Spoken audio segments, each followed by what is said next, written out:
Hello, my name is Nathaniel Akers, and for my speech, I am going to be doing how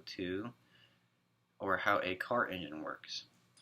So it's a pretty simple process. I'm breaking it down to about 4 different steps of the overall how the piston moves and how that actually applies power to the car. And then I will be going to some of the applications of the engines, different engines, and special examples of the engine.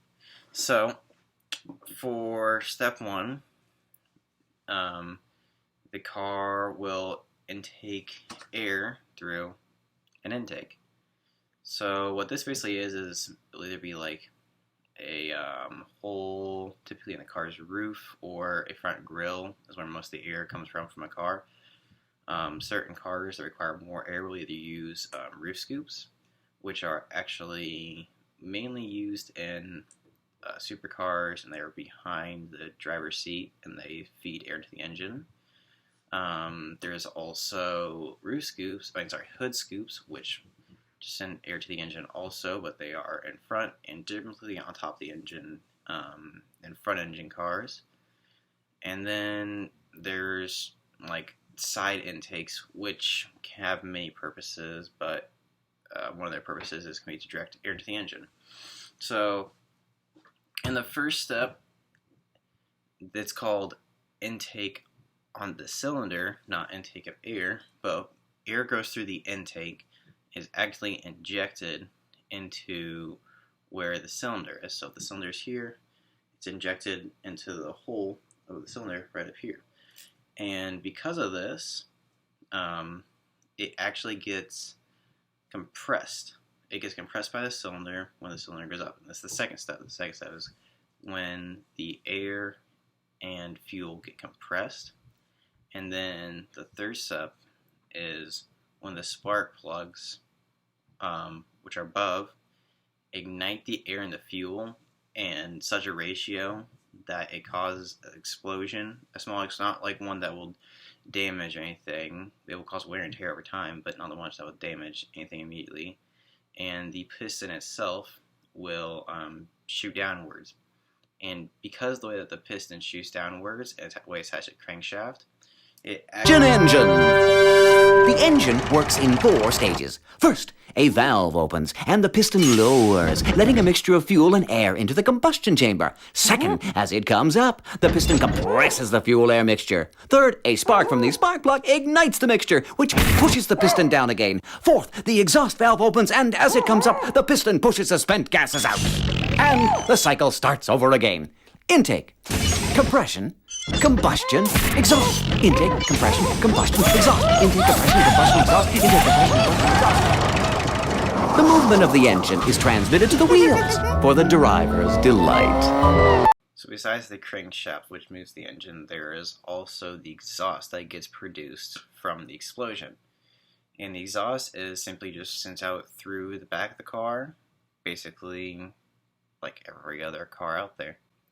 So there's engine size will affect how much air and fuel that you can put in there. So it can produce more horsepower, more torque, can affect the car's performance.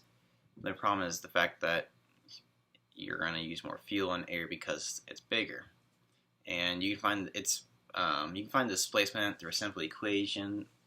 It's pi over 4 times bore squared times the number of cylinders, and that's simply just the area inside of the cylinders, which is simple enough.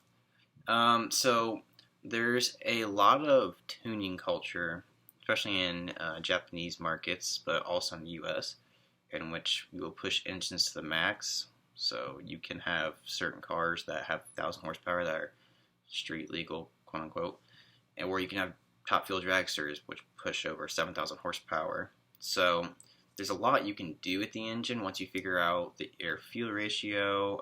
Certain cars have turbos and superchargers, which actually compresses the air and sends inside the engine, which it will increase the horsepower vastly. And there's a lot of capability, especially in the modern market, where we can use computers to control what the engine does.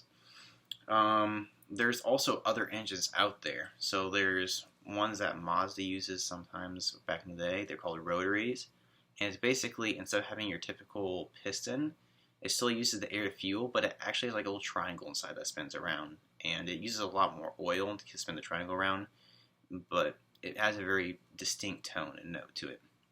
And there are special cases where you don't need a lot of displacement. They just released a new Koenigsegg, which has a 4-cylinder engine that is very small, but produces way more horsepower than any Lamborghini. It's well over 1,000 horsepower. I want to say it's like 1,500 horsepower. It's absolutely insane engine.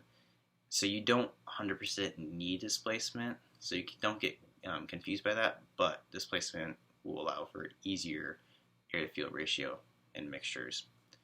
And so yeah, the overall process of powering an engine is not that complicated. Old cars, you could sit there and take a screwdriver and a wrench and go at it. And you could actually tune it yourself by taking on and off and adjusting certain parts. But with modern cars and computers and safety regulations, it's become a lot more complicated.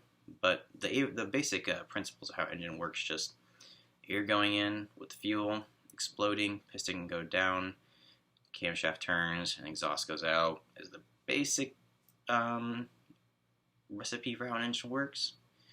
So it's not that complicated, but something that I was interested in learning, and I hope you guys are too. Thank you for watching.